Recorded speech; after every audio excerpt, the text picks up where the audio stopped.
hello ဒီနေ့ကျွန်တော်ဒီရေမွေးလေးကို review လုပ်ပေးသွားမယ်เนาะဒီရေမွေးက Afnan ကထုတ်ထားတဲ့ Rare Reef လို့ခေါ်တဲ့အခုနောက်ဆုံးထွက်ထားတဲ့အတုပ်ထဲရပါเนาะpresentation အရဆိုလို့ရှိရင်တော့တော်တော်လေးကိုလေးတယ်ပလင်းလည်းတော်တော်လေးကိုလေးတယ်အဖုံးလည်းလေးသားပဲတကယ်ဒီခေါင်းမှာလည်း logo လေးတွေပါမယ်လာတယ်ဒီနေရာလေးတွေကတော့အရန်လာပါเนาะဒီနေရာဟိုစားဟိုကြောက်သားလေးတွေလိုမျိုး presentation လေးလည်းအရန်လာတယ်เนาะသူဘူးကတော့ဒီလိုမျိုးလာပါပေါ့နော်ပုံစံလေးလာမယ် sorry ဒီပုံစံလေးလာပါပေါ့နော်ဒီပုံစံလေးလာမယ်ဒီမှာစိတ်တွေအကုန်လုံးအစုံရှိမယ်ဒါသူစိတ်ဒီမှာသူဘာကုတ်တွေပါလေရှိမယ်နော် presentation လည်းမဆိုးဘူးပေါ့နော်ဒီမှာကြည့်ဆိုကောင်းတယ်ပုံစံလေးလည်းလာတယ်သိမ်းထားမယ်ဆိုရင်လည်းသိမ်းထားလို့ကောင်းတဲ့အထဲရပါတော့ကဲကျွန်တော်တို့ presentation တော့အတိအကမကြပါဘူးဒီကောင်ရဲ့အတိအကကတော့အနံ့ပါနော်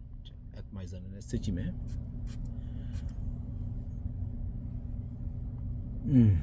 atomizer လည်းမဆိုး atomizer လည်း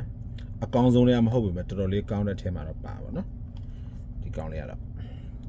ကျွန်တော်စက်ကူပေါ်မှာစမ်းကြည့်မယ်နော်စက်ကူပေါ်မှာစမ်းကြည့်မယ်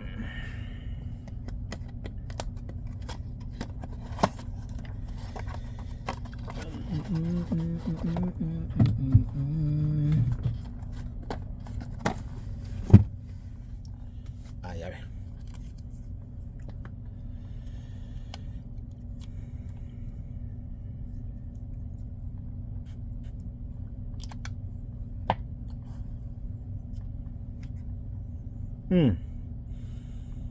LV ရဲ့ imagination ပကတ်တော့သွားတယ်သူကတော့နည်းနည်းလေး citrus နည်းနည်းပို့တာပေါ့နော် citrus ဆိုတာ citrus ပေါ့အချင်တက်ပေါ့တံမြန်သီးတော့အဲ့လိုမျိုးအနံ့လေး citrus ပေါ့ fresh ပြင်မဲ့အနံ့ကတော့နည်းနည်းပို့တယ်တထရာတဲ့ကြလားဆိုလို့ရှိရင်တော့တထရာတဲ့မကြဘူးကျွန်တော်အမြင်ပြောရရင်ဒီကောင်85-80ရာခိုင်နှုန်းတော့နီးစက်မှုရှိမှာပေါ့နော်ဒါပေမဲ့ကျွန်တော်ရေမွေးကိုတော့ဒီအဲ့လိုရာခိုင်နှုန်းတွေနဲ့မပြောချင်ဘူးလေနော်ဒီကောင်ကအချိန်တွေဆိုလို့ရှိရင်တော့အချိန်တိုင်းတော့စွတ်လို့ရတယ်နေ့လေပိုင်းတို့ညနေအေးအဲ့လိုမျိုးပူတဲ့ရာသီတွေမှာဆိုတော့ပို့လိုက်ဖက်မယ်လို့ကျွန်တော်ထင်တာပါနော်အနံ့တော့တော်တော် share ပဲတကယ်တော့ LV ကထုတ်ထားတဲ့ဒီ imagination ကိုကြိုက်တယ်ဆိုလို့ရှိရင်တော့ဒီကောင်ကြိုက်မှာပေါ့နော်နောက်တစ်ခုကတော့တကယ်တော့ပတ်စံများမသုံးချင်ဘူးဒေါ်လာ400-500မသုံးချင်ပဲနဲ့ဒီ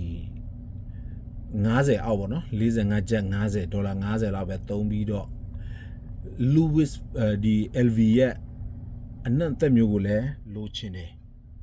အဲ့လောက်ပဲလဲသုံးနိုင်တယ်ဆိုရင်တော့ဒါလေးကိုကျွန်တော် recommend ပေးတယ်ပေါ့နော် recommend ပေးတယ်ဒါလေးကိုသုံးကြည့်ဖို့လဲသုံးကြည့်ပါနော်သုံးကြည့်တကယ်ကြိုက်နေတဲ့ဘယ်လိုပြောမလဲဒီကောင်ကဘယ်လိုပြောရမလဲဆိုတော့